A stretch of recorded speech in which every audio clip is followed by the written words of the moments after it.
Hi everybody and welcome to the next activity. What we're going to be looking at as part of this activity is voting.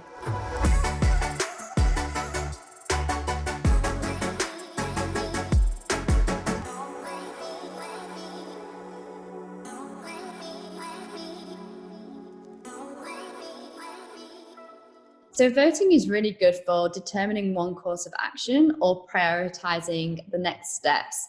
And it also provides consensus within the group so that everybody's on the same page moving forwards. What we do recommend as part of voting activities is allowing everybody in the room to have a vote. However, it is also best practice to have one decider vote. And this essentially means that you can reach consensus and have one point of direction moving forwards. This decider vote is usually a product owner or a project sponsor or something similar in terms of their roles and responsibilities. And essentially it's making sure that that person is listening to the other people in the group and their votes, but essentially making a decision on which direction the product or service might need to move forwards in. So what I'll do is show you an example of exactly what this might look like.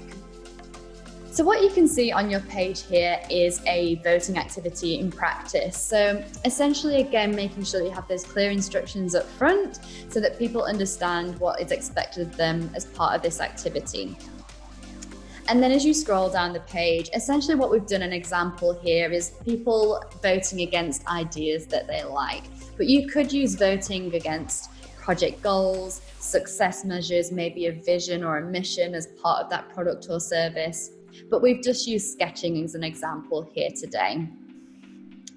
As I referenced previously, we usually have one decider vote. And as you can see, we've visually made that person's decider vote very different from the rest of the participants.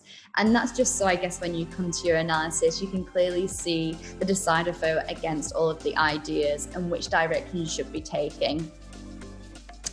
And what you essentially want to do is make sure that your participants use all of their votes against the ideas and encourage them to kind of either spread their votes across multiple ideas, or if they feel like an idea is really the one that they would like to go with, there's no other direction that they think they should take, they could put all of their votes against one idea.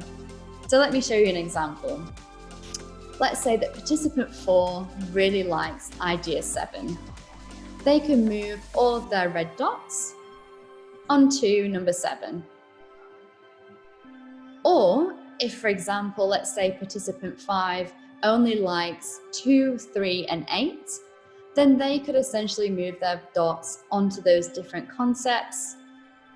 And then you clearly can start to see that there will be patterns in terms of how the votes have been spread and what ideas people have generated. We also encourage as part of this that you have a discussion after the main participants, so not the decider vote, have cast all of their votes. So they can talk about what they voted for and why. That makes it easier when the participant who is the product owner or the decider to understand where people have put their votes and why, and make sure that their decision is informed by the rest of the group. So it's not just kind of their decision and I want to go down this direction. It makes sure that there is that consensus and collaboration within the group. So that's the end of the voting activity. Thanks again so much for your time, and I'll see you in the next activity.